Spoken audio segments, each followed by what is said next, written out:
previous video, and today we are going to learn about the story of wool, how the woolen cloths are made up of wool. Okay, next day Nilima visited another part of the exhibition with her grandpa. The entrance was shaped like a big sheep. She entered through the stomach of the sheep into the exhibition hall. She was surprised because the setting seemed to be a real Kashmiri village. There she saw different varieties of woolen cloths like sweaters, mufflers, hats, long coats, table covers, etc. అయితే తను next day వాళ్ళ grand ఫాదర్తో కలిసి ఇంకొక స్టాల్కి వెళ్ళిందనమాట, ఇంకొక exhibition. అయితే తను అక్కడ చూడగానే చాలా సర్ప్రైజ్డ్గా ఫీల్ అయింది. ఎందుకు అంటే అది రియల్లీ కాశ్మీరీ విలేజ్ లాగానే ఉంది. అయితే తను ఒక షేప్లో ఉన్న ఎంట్రన్స్ నుంచి దాని స్టమక్లో నుంచి ఎంట్రీ అయ్యేసి అక్కడ ఉన్న different types of sweaters, mufflers, hats, long coats, table covers వీటన్నిటిని తను అబ్జర్వ్ చేస్తుంది. There were models of different types of animals like sheep, goats, yak, llama, camel, alpaca, etc. There she knew sheep gave wool, but why were the other animals displayed at the stall? తనకు తెలుసు sheep నుంచి wool వస్తుందని, but she don't know why the other animals are displayed at the stall. ఇంకా వేరే animals ఎందుకు అక్కడ display అయి ఉన్నాయి స్టాల్లో అని తనకు కన్ఫ్యూజ్డ్ గా ఉందన్నమాట.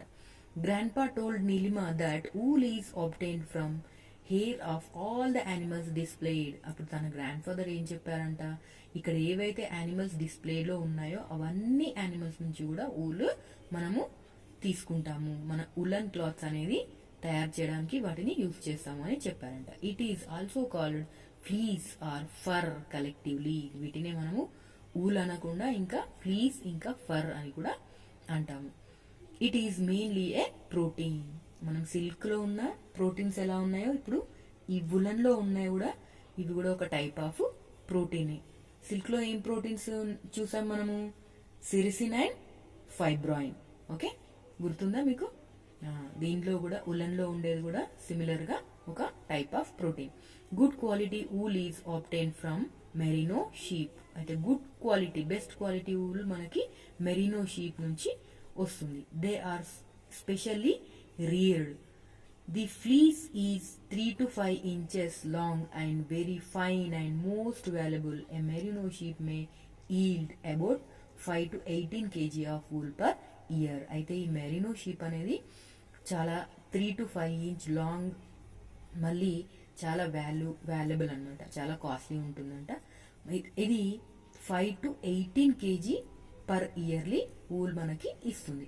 Grandpa, do we find any difference among hair of different animals? అయితే అక్కడ ఒక డౌట్ అడిగింది తను గ్రాండ్పాకి, ఏంటి డిఫరెంట్, మనకి హెయిర్ అనేది డిఫరెంట్ యానిమల్స్ లో డిఫరెంట్ గా ఉంటుందా అని చెప్పేసి. Suddenly hair of camel that lives in Rajasthan is not same as angora goat that lives in Kashmir. అయితే క్యామెల్ ఎక్కడ ఉంటుంది? రాజస్థాన్ లో. ఆ రాజస్థాన్ లో ఉండే క్యామెల్ మళ్ళీ కాశ్మీర్ లో ఉండే అంగోరా గోట్ కి నాట్ సేమ్, అంటే వేరియబుల్ గా ఉంటుంది అనమాట. Camels have rough and coarse hair. Under this rough hair some animals usually have soft hair as well.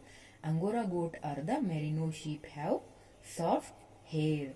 అయితే క్యామెల్ లో ఎట్లుంటుందంట, హెయిర్ చాలా రఫ్ గా ఉంటుంది, కానీ అంగోరా గోట్ లో అలా ఉండదు. అంగోరా గోట్ లో మెరినో షీప్ లాగా చాలా సాఫ్ట్ హెయిర్ ఉంటుంది. అంటే డిఫరెంట్ యానిమల్స్ లో హెయిర్ అనేది డిఫరెంట్ గా ఉంటుంది అని చెప్పేసి వాళ్ళ గ్రాండ్పా ఆమెకి చెప్పారు.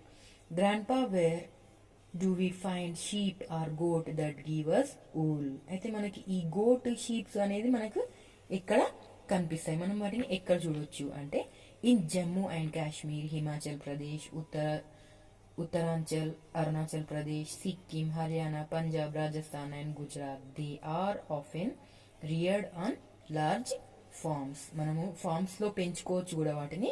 అయితే ఇవన్నీ స్టేట్ లో మనము ఈ ఊల్ ఇచ్చే యానిమల్స్ మనము చూడొచ్చు అనమాట. ఓకే, జమ్మూ కాశ్మీర్, హిమాచల్ ప్రదేశ్, ఉత్తరాంచల్, అరుణాచల్ ప్రదేశ్, సిక్కిం ఇవన్నీ కూడా ఏంటంటే చాలా కూల్ గా ఉండే ప్లేసెస్ అనమాట. అక్కడ చాలా మనం చూడొచ్చు. Grandpa, what are they doing with that scissors? That is a shear to cut fleece from sheep. During spring season, fleece of sheep is removed from its body using this type of razor. తను next ఏం చూసింది, ఒక scissors తో something ఏదో cut చేస్తున్నారంటే అది దాన్నే cut చేయడాన్ని ఏమంటారంటే షియర్ అంటే కటింగ్. ఫ్లీస్ ఫ్రమ్ షీప్ కి ఉండే ఫ్లీస్ ని అంటే హెయిర్ ని కట్ చేయడాన్నే షియరింగ్ అని అంటారనమాట. Nilima, come here. See this big water tank and spade. Sheared skin with hair is dipped in such tanks and stirred with a spade. Often it may be washed under a stream of water as well. This water contains some chemicals to remove grease, dirt and dust. This process is called washing or scouring. After washing, cool air is passed over the wool, which makes it softer.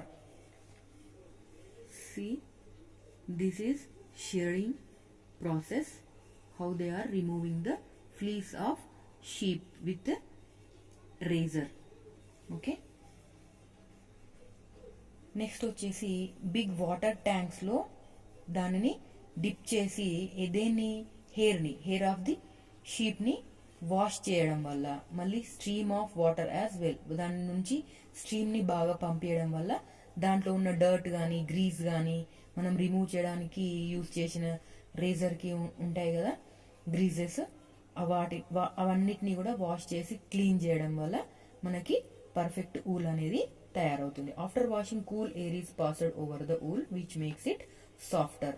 Washing చేసిన తర్వాత దాంట్లో cool air ని పంపించడం వల్ల అప్పుడు మనకి soft wool అనేది తయారవుతుంది. Grandpa, what are they doing? Why are they keeping heaps of fleece at separate places? Grandpa, ఇవి ఫ్లీస్ ని సెపరేట్ ప్లేస్ లో ఎందుకు పెడుతున్నారు అని చెప్పేసి వాళ్ళ గ్రాండ్పాకి అడిగింది తను. Well, they are sorting coarse and soft ones as well as broken and long ones and making separate piles of them. Unwanted materials like twigs or bits of leaves etc. that may be present with the wool are also separated out. This process is called sorting or wool classing. Fleece is the soft mass of wool. ఇలా చేయడం వల్ల దానిలో ఉండే unwanted materials like twigs or bits ఇంకా leaves అలాంటివన్నిటిని కూడా separate చేయడం వల్ల మనకి ఊల్ అనేది చాలా స్మూత్గా అవుతుంది. అందుకని మనం దాన్ని ఫ్లీస్ని వేరే సపరేట్ ప్లేసెస్లలో పెడతాము అని చెప్పేసి చెప్పారనమాట. Grandpa, how do these woollen fibres get different colours? What is there in the tubs? అయితే మనకు స్వెటర్స్, మఫ్లర్స్ అవన్నీ చూస్తుంటాం కదా, డిఫరెంట్ కలర్స్ లో మనకు కనిపిస్తాయి.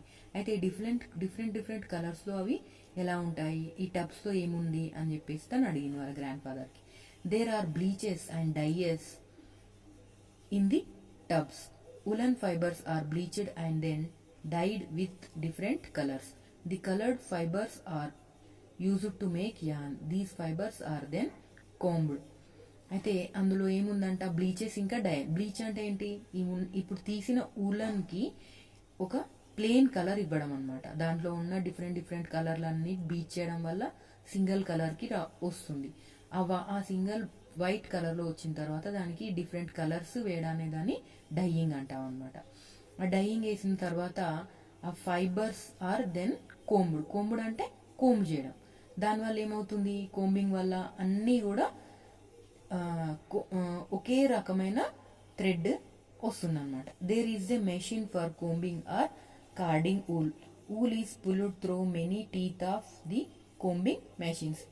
ఇట్లాంటి టైప్ ఆఫ్ మెషిన్స్ వల్ల కోంబింగ్ చేయడం వల్ల అన్ని ఒకే సైజ్ లోకి రావడం జరుగుతుంది అనమాట woollen. From there a machine rolls and pulls it out into a thick rope and another pulls twist it into a long threads. This is the process of spinning. ఇక్కడ చూస్తున్నారు కదా, ఇది కోంబింగ్ మెషిన్. ఆ తర్వాత pulling, ఇంకా thick rope, ఇంకా thin rope అలా ఉంటుంది కదా, దాన్ని లాంగ్ థ్రెడ్ గా ప్రిపరేషన్ చేస్తారనమాట. దాన్నే స్పిన్నింగ్ అని అంటారు. Here you can see it being wound on whirling spools as well. ఈ పూల్స్ లో మనము whirling కూడా చేయొచ్చు. Thus we get the yarn for weaving with which may be dyed before. అప్పుడు మనకి వీవ్ చేయడానికి నేయడానికి మనకి యాన్ అనేది తయారవుతుంది డైడ్ చేయడం తర్వాత. Grandpa, how can I use those needles? What are they doing with the needles? ఈ నీడిల్స్ ఏంటి, వీటితో వీళ్ళు ఏం చేస్తున్నారు అని నీలిమ వాళ్ళ గ్రాండ్ ఫాదర్ కి అడిగింది. Neelima, they are knitting woolen fabrics by using needles. Wool can be knit easily because it has a natural bend or crimp on it. ఈ నీడిల్స్ ని ఉపయోగించి మనము ఉలెన్ ఫ్యాబ్రిక్స్ ని ఈజీగా తయారు చేయొచ్చు. By making knots with loops and rings of long threads of yarn, woolen fabrics are knitted. In addition to handmade process of knitting, handlooms and power looms are also used in which woolen yarn is woven to fabric. హ్యాండ్తో needles use చేసి తయారు చేయడమే కాకుండా మనము woollen యాన్ని woollen ఫ్యాబ్రిక్స్ని knitting throw అంటే handlooms తోటి కూడా మళ్ళీ పవర్ లూమ్స్ తోటి కూడా మనం ఈ ఫ్యాబ్రిక్ని తయారు చేయొచ్చు. Woollen threads are stretched from the top of loom to the bottom. These are called warp threads. The threads that go side to side are weft threads. అయితే ఈ హ్యాండ్లూమ్స్ లో మనము 2 టైప్స్ ఆఫ్ థ్రెడ్ ని చూస్తాం అనమాట. Top to bottom వచ్చే threads ఏమంటారు అంటే ర్యాప్ థ్రెడ్స్, అలాగే సైడ్ టు సైడ్ వెళ్ళే థ్రెడ్స్ ని వెఫ్ట్ థ్రెడ్స్ అని అంటాం. A shuttle like a big needle takes the weft threads over and under wrap threads. One more important part of the loom is the harness. The harness lifts every other wrap threads so that the weft threads go over and under the next. All types of yarn, whether cotton or silk or wool etc., are woven in this manner. ఇంకో important point ఏంటంటే ఇక్కడ harness అనేది ఉంటుంది అనమాట. ఇది lift చేస్తూ ఉంటుంది rap threads ని. అయితే అందువల్ల దానివల్ల ఏంటి యూజ్ అని అంటే ఒక్క యాన్ పైన ఇంకొక యాన్, ఒక్క థ్రెడ్ పైన ఇంకొక థ్రెడ్ పడకుండా ఈజీగా అవి మూవ్ అవడానికి, మళ్ళీ ఈజీగా ఫ్యాబ్రిక్ అనేది తయారు కావడానికి ఇన్ ద సేమ్ మేనర్ లో ఒకటే మేనర్ లో ఓవెన్ చేయడానికి యూజ్ అవుతుంది అనమాట. Neelima was surprised to see how fast knitting was being carried out. She sat near a man to observe and learn how to knit.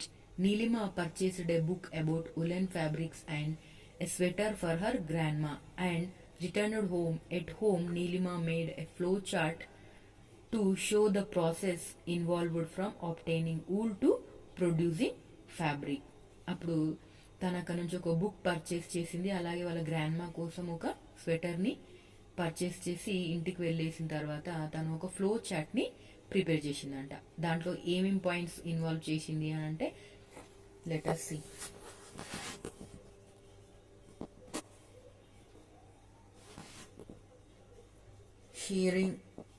Shearing అంటే removing wool from a sheep.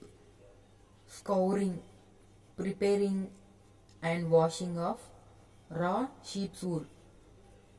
Sorting means separating the fleece. Bleaching, decoloring అంటే ఉన్న అన్ని type of wool నుంచి ఒక single colour white colour prepare చేయడం. Next dyeing means colouring. Different colour లో మనకు కనిపిస్తాయి కదా ఉలెన్ క్లాత్స్, అలా డై చేయడం వల్ల మనం ఏ కలర్ డై చేస్తే ఆ కలర్ లోకి వచ్చేస్తాయి అనమాట. Combing and carding. కోంబింగ్ అంటే దట్ మీన్స్ దువ్వడం, ఒకటే సింగిల్ థ్రెడ్ లాగా ప్రిపరేషన్ చేయడం. నెక్స్ట్ స్పిన్నింగ్ అంటే పైన కింద మూమెంట్ అనేది చేయడం వల్ల అవన్నీ ఒక యాన్ లాగా ప్రిపేర్ అవుతుంది. Next weaving or knitting. Yarn made into cloth. Knitting అంటే యాన్ నుంచి క్లాత్ ని తయారు చేయడం. Rolling and twisting then woollen fabric. This is the process of making woolen.